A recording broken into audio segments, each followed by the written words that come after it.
diuji, disaring, dimurnikan. Sebagian dari orang-orang bijaksana itu akan jatuh, supaya dengan demikian diadakan pengujian, penyaringan, dan pemurnian di antara mereka sampai pada akhir zaman. Sebab akhir zaman itu belum mencapai waktu yang telah ditetapkan. Daniel 11 ayat 35.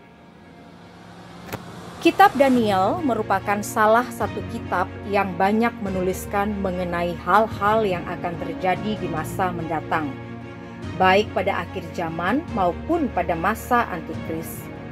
Salah satu penglihatan Daniel adalah seperti yang tertulis di ayat penghantar, bahwa orang-orang bijaksana pada akhir zaman tidak luput dari pedang dan api, sehingga ada yang mengalami kejatuhan. Apabila orang-orang bijaksana saja mengalami hal tersebut, lalu bagaimana dengan orang-orang awam yang ukuran kekristenannya masih sebatas Kristen halaman dan belum terlalu dalam mengenal Tuhan? Bukankah kita harus hidup lebih sungguh-sungguh dan melekat pada Tuhan?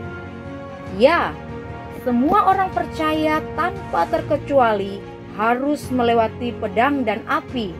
Tujuannya adalah untuk diuji, disaring, dan dimurnikan. 1. Diuji.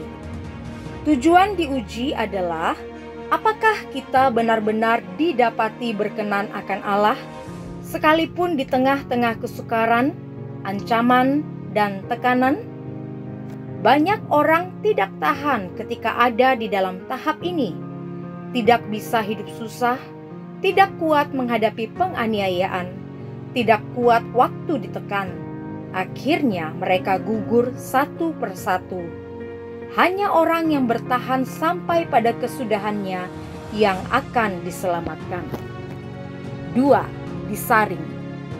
Setelah melewati ujian, maka tahap selanjutnya adalah proses penyaringan. Di sini akan terlihat kualitas roh atau karakter seseorang. Matius 3 ayat 12 menuliskan, alat penampi sudah di tangannya. Ia akan membersihkan tempat pengirikannya dan mengumpulkan gandumnya ke dalam lumbung. Tetapi debu jerami itu akan dibakarnya dalam api yang tidak terpadamkan. Demikian dengan kehidupan kita.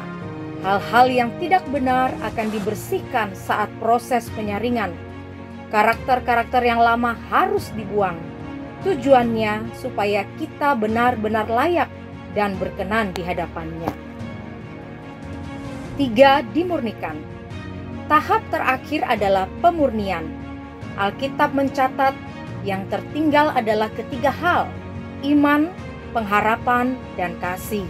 Dan yang paling besar di antaranya ialah kasih. 1 Korintus 13 ayat 13. Kualitas kemurnian iman, pengharapan, dan kasih seseorang bisa terlihat ketika ia masuk dalam proses dihancurkan, dilebur, dan dibersihkan. Yang bertahan, maka imannya akan menjadi iman yang murni. Pengharapannya tidak akan menjadi sia-sia. Kasihnya benar-benar tulus untuk menyenangkan Tuhan. Itulah sebabnya kita diingatkan betapa suci dan salehnya kita harus hidup. Sebab bila orang-orang bijaksana saja bisa jatuh, apalagi kalau kita tidak sungguh-sungguh. Betul? Hidup suci dan saleh seharusnya bukanlah paksaan, melainkan komitmen anak-anak Tuhan.